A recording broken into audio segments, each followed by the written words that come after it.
Bismillahirrahmanirrahim. Assalamualaikum warahmatullahi wabarakatuh. Perkenalkan, nama saya Ramadan, jurusan Biologi STKIP Bima. Pada kesempatan hari ini saya akan menjelaskan terkait dengan Echinodermata.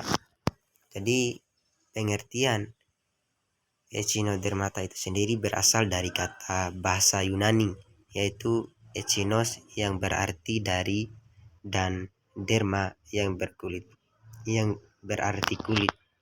Sampai saat ini terdapat sekitar 7.000 spesies yang telah diketahui. Di antaranya spesies-spesies tersebut 80 spesies bersifat sesil dan terdapat 6 kelas Echinodermata yang telah punah. Selanjutnya, adapun habitat Echinodermata adalah pantai, dasar laut, mulai dari garis pantai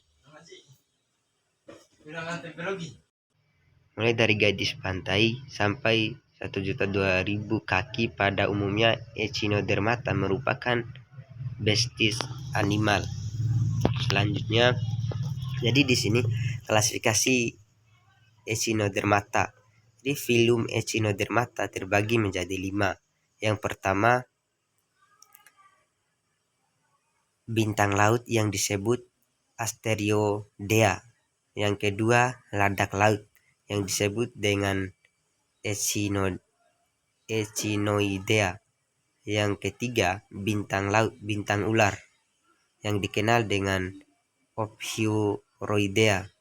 Yang keempat, teripang yang dikenal dengan Holothuroidea.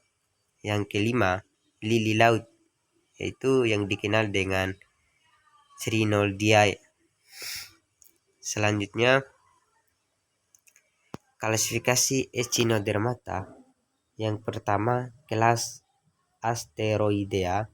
Yang kedua, Ophiuroidea. Yang ketiga, Holothuroidea. Yang keempat, Echinoidea. Yang kelima, Cinoidea. Selanjutnya, kelas Asteroidea.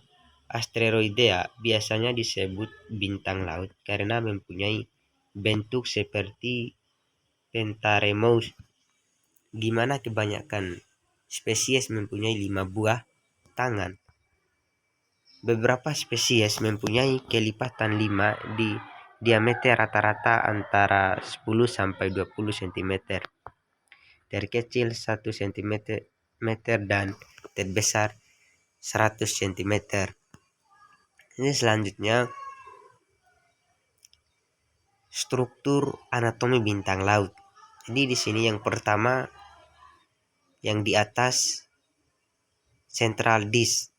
Yang kedua, stomat. Yang ketiga, anus. Jadi yang keempat, digestive glandes. Yang kelima, radial canal. Jadi yang keenam, ampulia. Yang ketujuh, ring canal. Yang kedelapan, gonad. Yang ke-9, radial nerve. Yang ke-7, tube. Jadi yang ke-8, Madseporite. Yang ke-9, spin. Yang ke-10, gill. Selanjutnya, B, kelas Ophiuroidea. Jadi tubuh Ophiuroidea dilengkapi 5 buah lengan atau kelipatannya yang bersifat fleksibel dan mudah putus. Hewan ini mempunyai daya regenerasi. Terdapat sel yang berukuran kecil, membunuh darah, tali-tali saraf, dan cabang sistem pembuluh air. Contohnya terdapat pada anatomi bintang laut, bintang ular laut. Dari sini. Jadi Anatominya yang pertama bursal, yang ketiga steel, yang keempat mouth. Yang pertama bursal, steel, yang kedua mouth, yang ketiga podial process, yang keempat jaw, yang kelima oral ciliate, yang keenam oral arm ciliate, dan yang ketujuh spines, yang kedelapan madreporic. Selanjutnya kelas Echinodea, yaitu termasuk dalam kelas Echinodea antara lain bulu babi dan sat dolar. Bentuk tubuh bulat atau pipi bundar, tidak bersegmen, mempunyai duri-duri panjang yang terdapat di gerakan. Bulu babi hidup pada substrat, batu, dan lumpur atau hamparan ganggan laut di daerah litoral maupun kedalaman 5.000 meter.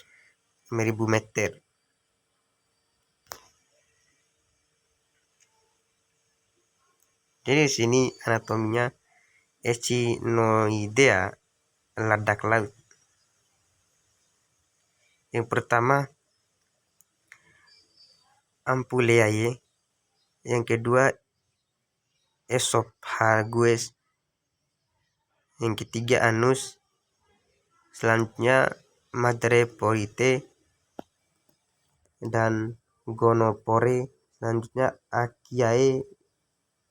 achial gland. Ini selanjutnya radial canal, selanjutnya gonad, ini selanjutnya sipon, dan yang selanjutnya ring canal, dan yang selanjutnya plateau of Betz.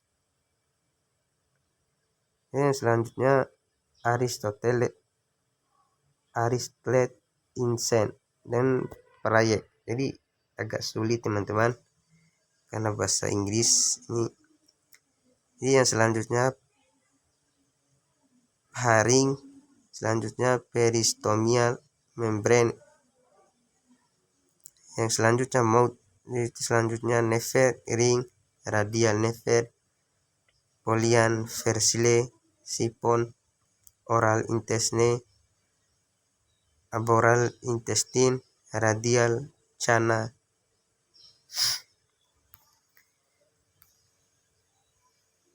Yang selanjutnya kelas Crinoidea. Ini biasanya dinamakan lili laut karena bentuknya mirip bunga lili. VAT tidak berbangkai disebut bintang bulu atau vektor star karena bentuk tangan tengahnya seperti bulu unggas.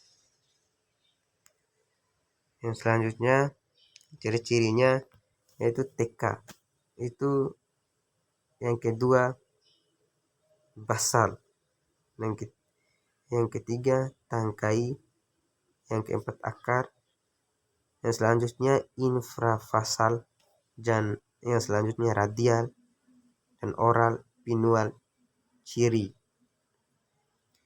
Jadi yang selanjutnya di sini dijelaskan fungsi Echinodermata, itu hubungan dengan manusia antara lain sebagai bahan makanan beberapa jenis teripan, telur bintang laut, ladak laut sebagai pupuk misalnya berasal dari organ sisa pengolahan bulu babi biasanya berupa cangkang dan organ dalam. Laut merusak pada budidayanya karang tiram. Banyak di antara Echinodermata yang berperan besar dalam ekosistem laut, terutama ekosistem litorial, pantai berbatu, berumbu karang, perairan dangkal, dan palung laut. Jadi peran Echinodermata yang ada dua, yang menguntungkan dan yang merugikan. Jadi yang menguntungkan berapa sebagai pembersih pantai, sisa makanan dan sampah pantai yang mengandung bahan organik merupakan makanan Echinodermata. Yang kedua, makanan terulatar laut dan keripik timun laut. Yang ketiga, bahan penelitian mengenai fertilisasi dan perkembangan awal. Yang keempat, bintang laut banyak digunakan sebagai hiasan. Itu ada 3 peran Echinodermata yang menguntungkan ada 4. Jadi peran Echinodermata yang merugikan ada 2. Bintang laut sering dianggap merugikan oleh pembudidaya tiram, mutiara, dan kerang laut. Kerang merupakan predator hewan-hewan budidaya tersebut. Yang kedua, bulu babi dan ladak laut bisa sangat merugikan bagi para turis yang ingin menikmati olahraga air.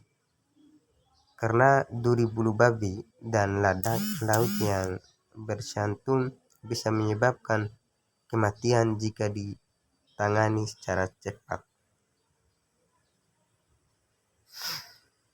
Ya, mungkin itu saja yang dapat saya jelaskan terkait dengan Echinodermata.